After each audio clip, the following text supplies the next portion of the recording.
Bienvenidos a la semana número 35 de Geografía. En esta semana, como les mencioné en la anterior, vamos a continuar con la secuencia número 13, que son los espacios agrícolas, ganaderos, pesqueros y forestales, pero nos vamos a concentrar obviamente en los que nos faltan, que son los pesqueros y los forestales.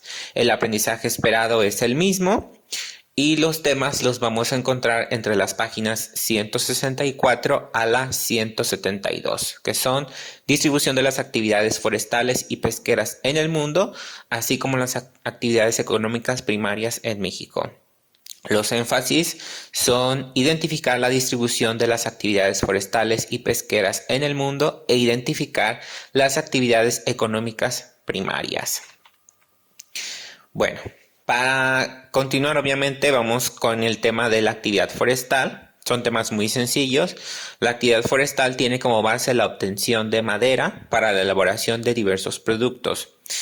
Aquí tenemos un ejemplo. Básicamente es cortar un árbol y utilizar su madera o su resina para la producción de distintos productos. El proceso pues es muy sencillo. Se tala el árbol, se transporta, se lleva hacia alguna fábrica, algún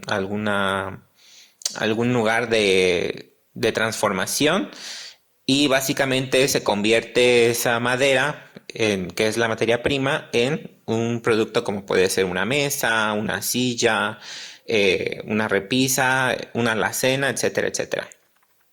¿Dónde se lleva a cabo este proceso de tala y de transportación y de transformación? Bueno, básicamente se obtiene esta madera de los bosques y de las selvas de todo el mundo y se lleva obviamente hacia los lugares donde se va a tratar y donde se va a darle un uso, ¿no? Donde se va a transformar. La actividad forestal en el mundo pues es muy vasta porque en la mayor parte de los países pues podemos contar con bosques y con selvas, incluido nuestro país, aunque obviamente hay estados que son más abundantes en selvas y en bosques.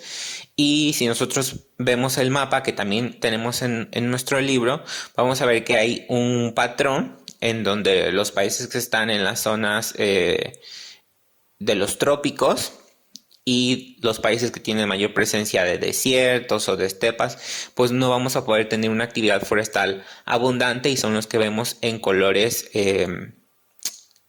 olivos, ¿sí? Los que son más tirando al amarillo. Los que son más verdes oscuros, pues son de extensiones más grandes, tienen climas más templados o tropicales y al ser más vastos, pues hay una producción mayor de árboles porque es un bien muy abundante. En algunos lugares del mundo hay una concentración muy grande, como les dije, de áreas verdes que funcionan como pulmones naturales y estos mismos son los que se utilizan para la explotación y la obtención de madera. ¿Cuáles son estos tipos de madera? Bueno, entre los más importantes o los que tienen más valor comercial para la producción de madera, pues puede ser el abeto, que el árbol de Navidad que ustedes conocen no es un pino, sino es un abeto. Tenemos los pinos, tenemos los cedros, arces, hayas, fresnos, nogal, cerezo, roble, caoba, teca y varios otros. Entonces hay una importancia en sembrar ciertos tipos de árboles porque suelen ser más valiosos que otros. Algunas personas siembran cedros porque obviamente su madera es mucho más resistente, no se apolilla como por ejemplo la del pino, pero obviamente tarda más, tiene más cuidados, no puede ser plantado en todos los lugares. Entonces sí es algo interesante porque dependiendo del tipo de árbol de donde se obtuvo la madera, el producto puede ser más costoso o más barato. Ventajas y desventajas. La actividad forestal es un tanto complicada porque obviamente va a tener, como les digo, ventajas y desventajas. La ventaja es que existe este proceso de compra-venta, o sea, yo puedo comprar un producto hecho a base de madera, el que a ustedes se les ocurra, y también lo puedo vender, o sea, si yo lo hago, puedo, o si yo lo produzco, puedo venderlo. Entonces, sí es complicado decir, no, pues es malo, o la actividad forestal es mala porque destruyo el hábitat. Sí, pero pues también me meto con las personas que se dedican a eso, ¿no? Las personas que son banistas o carpinteros, pues sí es un tanto complicado. Las desventajas obviamente son mayores o abarcan más a la población. Nos va a cambiar el clima de la región donde yo esté talando árboles en exceso o que tenga un control, que no tenga control sobre esta tala. Y también obviamente voy a contaminar más porque al no existir estos árboles que son que fungen como un colador de todos estos contaminantes, pues vamos a estar más en contacto con toda la polución. Pasamos con el segundo tema, que es la actividad pesquera. Esta pues no está tan en contacto con ustedes porque en sus comunidades no tenemos mar, a lo mejor tienen ríos, pero no es tan abundante la actividad como en las zonas de costa, ¿no? Básicamente consiste en pescar y producir pescados, mariscos y otros productos marinos para el consumo humano o como materia prima. Si ustedes vieron Los Simpson, hay un episodio donde el señor Burns se queda en la pobreza y para poder recuperar su dinero atrapa a los animales del mar y los procesa y los convierte en materia prima para alimentar ganado y otras cosas, ¿no? Que es lo que ven en la fotografía. Y quiero pensar que la mayoría de ustedes ha participado en la actividad pesquera de una o de otra manera cuando van al río o cuando van al mar y han sacado su caña de pescar o han sacado alguna red para atrapar peces. Bueno, esto básicamente es la pesca, pero algunas personas es de forma reducida y otros pues lo hacen con barcos y mucho más elaborado, ¿no? Variedades tenemos muchísimas. Obviamente los más comunes los encontramos incluso en el supermercado. Aquí en México el atún es lo más popular, aunque también congelados podemos encontrar tilapias, truchas, dependiendo de la zona también va a ir variando, el salmón, en festividades pues se consume mucho el bacalao, pero depende igual de la zona geográfica, es el tipo de pez que yo voy a encontrar. La importancia es que la pesca es una actividad de suma importancia, sobre todo en países con grandes litorales, o sea, costas, o países donde la mayor parte de la población reside en las costas.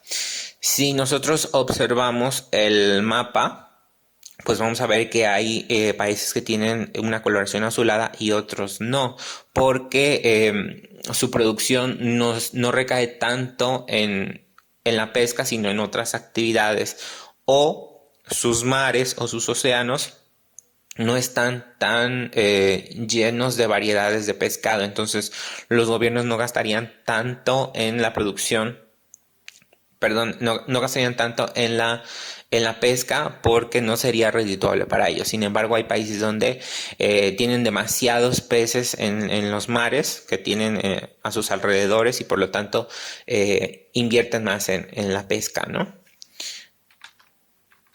El pescado en el mundo obviamente es interesante porque como les dije hace rato, depende del lugar donde nos encontremos, es el tipo de pescado que vamos a encontrar y puede ser que incluso varíe el platillo nacional. Aquí en México el platillo más popular, incluso a nivel internacional, pues es los tacos, que no son a base de pescado, el mole, que tampoco lo es, los chiles en nogada, que tampoco lo son, pero hay países donde el platillo principal es a base de pescado, por ejemplo, la paella valenciana, que no es el platillo nacional en sí de España, sino de una mancomunidad o de un estado de España, pues lleva mariscos, esa base de mariscos. En Perú, por ejemplo, tenemos el ceviche, que es pescado crudo, que aquí también se consume, aunque de otra manera. En Japón, por ejemplo, hay tanto pez y es tan popular que pues el sushi es incluso internacional, le han hecho diversas modificaciones y es a base de pescado, incluso crudo, ¿no? En Australia se consume mucho algo que se llama fish and chips, que es básicamente papas fritas con pescado rebozado o empanizado. En Islandia, uno de los platillos tradicionales es tiburón salado a la intemperie, se llega a podrir y eso pues hace que sea mucho más fácil de conservar. Tiene un olor muy fuerte, muy desagradable como a orín, pero pues es muy popular. Y aunque a nosotros nos parezca un poco desagradable el hecho de que se coman los tiburones, bueno, aquí en México también se consume, aunque con otro nombre, que sería el cazón, y pues es incluso un poco más triste porque es el tiburón cría, el que acaba de nacer. Entonces, pues sí, depende del lugar donde nos encontremos en el mundo, va a ser el tipo de pescado que sea más popular, que sea más barato, que sea más atractivo y es el que van a utilizar. Obviamente en algunas partes de México sí se utiliza mucho el pescado, obviamente en las zonas de costa, el arroz a la tumbada, el huauchinango a la veracruzana en la zona de Veracruz. En algunos lugares pues se come mucho camarón, pulpo, jaiba. Incluso si van al puerto de Veracruz o si han ido ustedes al puerto de Veracruz, notarán que siempre hay un vendedor de bolovanes y ese vendedor siempre tiene la opción de jaiba, que es como una especie de cangrejo. Entonces, si yo quiero vender esto en una ciudad que no tenga costa, pues en primera va a ser difícil la obtención de este alimento porque no sería fresco y en segunda las personas no están acostumbradas a este tipo de alimentos. Entonces, es muy importante la ubicación geográfica para poder entender la pesca.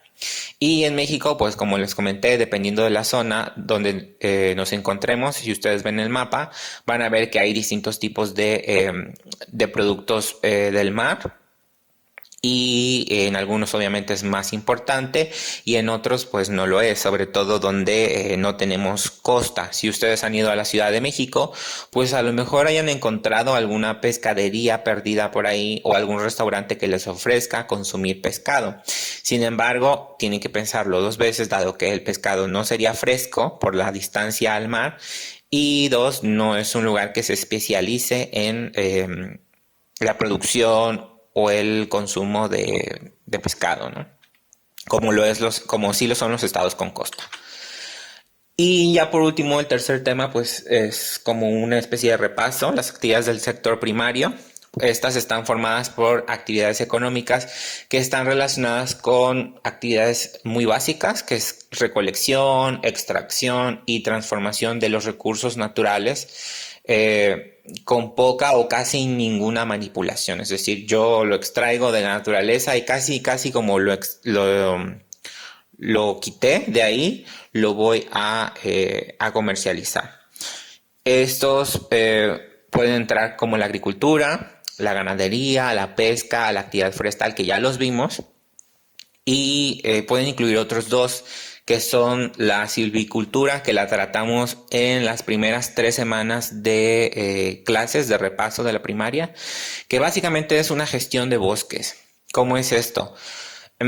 Si ustedes han obtenido o comprado o tienen algún familiar que tenga árboles de Navidad naturales, bueno, generalmente esos árboles se obtienen de lugares especializados donde obviamente digamos, como parcelas donde ellos van sembrando estos árboles de Navidad, estos abetos, y les tienen que dar cierto tiempo para que puedan crecer de un tamaño estándar, para que los puedan comercializar, así como van cortando, van sembrando para que siempre tengan producción, no dejen totalmente desnudas estas áreas, sino que siempre estén produciendo árboles y al mismo tiempo no dejar de lado la parte biológica, ¿no? De que se tienen que estar reproduciendo los árboles para darnos oxígeno y no modificar el tipo de clima, ¿no? Y también podríamos encontrar la apicultura, que quiero pensar también podemos encontrar en algunas de sus comunidades. Y básicamente es la actividad de la crianza de las abejas, donde los humanos pues les dan los cuidados necesarios, las tratan prácticamente como reinas para obtener un producto que es deseado tanto como para ellas como para los humanos, que pueden ser la miel, el propóleo, la jalea real, incluso el veneno de las abejas, sí es importante para diversos usos, ¿no? Entonces, eso podría entrar en las actividades primarias. Y pues ya por último, vamos a ver la actividad. También es muy sencilla. En su libreta, en media página, van a escribir una reflexión sobre la pesca y la actividad forestal, obviamente desde su punto de vista. ¿Qué es lo que ustedes... ¿Qué es lo que ustedes entienden? ¿Qué es lo que les parece estas dos actividades? Y en la otra mitad de la página van a escribir todo lo que esté hecho de madera en su casa. Es una actividad de observación. Ustedes van a observar su cuarto, su sala, su comedor y van a ver qué es lo que está hecho total o parcialmente de madera. Por ejemplo, los cubiertos, alguna alacena, la puerta, lo que ustedes vean que es de madera lo van anotando en forma de lista. Si se les acaba la página, háganlo en otra columna junto para abarcar toda la página. Y eso sería prácticamente toda la actividad. Si tienen dudas, ya saben dónde contactarme y pues nos veríamos la próxima semana.